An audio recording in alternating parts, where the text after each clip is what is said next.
Familiar with the Sierra Club, we are the largest, most influential grassroots environmental network in the country. We've been around for about 125 years, and we aim to explore, enjoy, and protect the planet. I work for a campaign called Ready for 100. We seek commitments to 100% clean and renewable energy. We work in all 50 states. We have about 56 cities across the U.S. that have made a commitment, 6 counties and 1 state, the state of Hawaii. And then we have about 5 cities that have already completed this transition to 100% clean and renewable. So I'm going to go through a little bit of what we offer in terms of resources. I'm going to focus less on the transition steps because you'll be hearing later today, I believe, from Chris Castro and Stevie Montez-Freeman, the sustainability coordinators for Sarasota and Orlando, who are already in this process. So that I think they can provide you a little bit more specific examples in terms of transition. That said, if you have questions during this first panel, I'm happy to answer them to the best extent that I can. So Ready for 100 Florida is one of 2 statewide campaigns. We have another statewide campaign in Colorado that's doing just brilliantly. We work from about Tampa Bay all the way down here through Miami. We're starting to get into Monroe and starting to get a little bit farther north towards Tallahassee. There are 3 cities in the state of Florida that have already made this commitment: St. Petersburg, Sarasota, and Orlando. They're all 3 in some stage of their planning process. And there's a couple of elements that we think are really, really important when we talk about 100% clean and renewable energy. First, we seek a community-wide transition for the electricity sector by 2035. There are some people who fall a little bit farther outside of that range, but that's the goal that we're looking for. And when I say community-wide, I mean all of the electricity that is consumed inside of city limits. So whether you're a gas station or a home, or a business or municipal operations, we're seeking for all of the electricity used inside of city limits to come from clean and renewable sources. When I say clean and renewable, I mean solar, wind, hydro, and a little bit of geothermal. We do work with biomass in some cases, but it has to be done very carefully. We also seek a transparent, inclusive, planning process and implementation process. One of the reasons that we fight for 100% clean and renewable is because we believe that it's an opportunity to bring community members together to address some other problems, things like high cost of energy, pollution, air and water. It's a vehicle that we can use to galvanize a community around a long-term goal, to keep them invested and engaged in City Hall, in their businesses, in the public initiatives, things like Broward County is working on right now.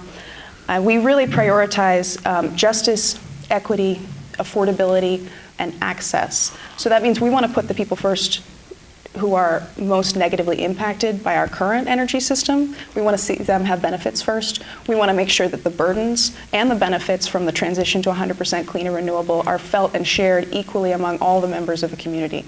So one particular sector shouldn't be receiving benefits that another sector is not going to feel. We hope, but do not demand, a sector-wide transition by 2050. And when I say that, I mean there are some cities that make a commitment to all energy use. That includes transportation by 2050. We are incredibly proud to work with those cities, but we don't demand that as a requirement to engage in a Ready for 100 program. We also seek local generation, meaning establishing things like solar and wind right there in your city or close to your city limits.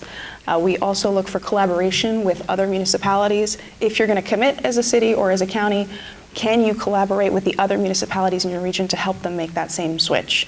And will you advocate for other municipalities, for other counties to also follow you in that transition? Are you prepared to support them in some way, in some kind of peer-to-peer sharing?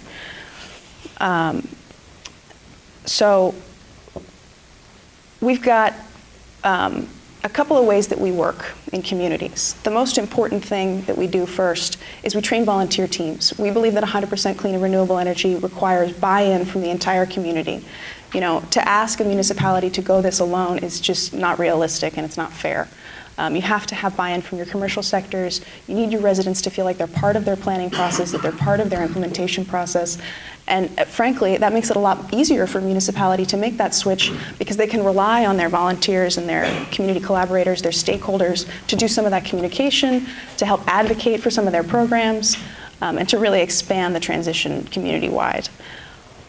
Some of you may have heard of a short-term initiative we ran last year called Mayors for 100% Clean Energy. I think that was really the first time we got a lot of exposure here in Broward County. We've got about 34 and counting mayors across the state who have stood up and make this endorsement. But I want to make a quick distinction because a lot of you have probably heard about that, the difference between an endorsement and a commitment, right? So an endorsement, when I as a mayor say that I believe in 100% clean energy, I'm saying that I as an individual, as an elected leader, believe that this is a good vision, and I think that whatever I can do to forward this vision, I'm going to try and do. It's not a binding commitment in the same sense that we would seek for a Ready for 100 city, right? So if you're a committed city, you've passed an implementation plan, a resolution, an ordinance, some kind of binding enforcement mechanism through your legislative body that says we're going to make this happen, and if we don't, there are going to be consequences. We have a plan to do this, and we're going to get it done. So Sarasota, St. Petersburg, and Orlando, as I mentioned, are the 3 cities that have done that. The other 34 cities across the state of Florida have a mayor or an elected official that believe as an individual that this is a good idea. So that's just quickly the difference between our endorsement and our commitment process.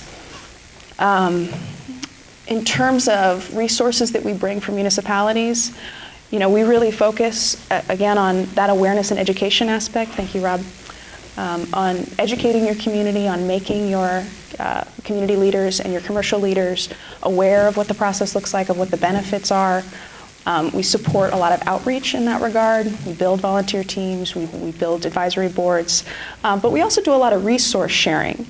So that means if I have a particular city that has made a commitment or is interested in making a commitment, they're going to have specific needs, right? So I need an example of a climate action plan that looks like my city, or I need to talk to somebody who's dealt with this problem. So we kind of fill in the gaps in that regard. We connect the municipalities to the resources that they need to make their transition, kind of filling in the pieces that might not otherwise get touched. In that same regard, we're hoping this year to launch 100% Cities Network, a peer-to-peer sharing resource where cities who are already committed or interested in committing can use that space to work through some of their issues and some of their challenges. So if you know a city that is interested or considering 100% commitment, please do talk to me today or anytime in the future. You can find us at readyfor100.org. We're excited to bring that and expand our network to really share resources and drive some problem solving. So I don't want to take up too much time. I'm happy to talk a little bit about the transition steps if we have some time in the Q&A, or I can support that with Chris, but feel free to find us at readyfor100.org, sierraclub.org, or you can always contact me directly, emily.gorman@sierraclub.org. Thanks, guys.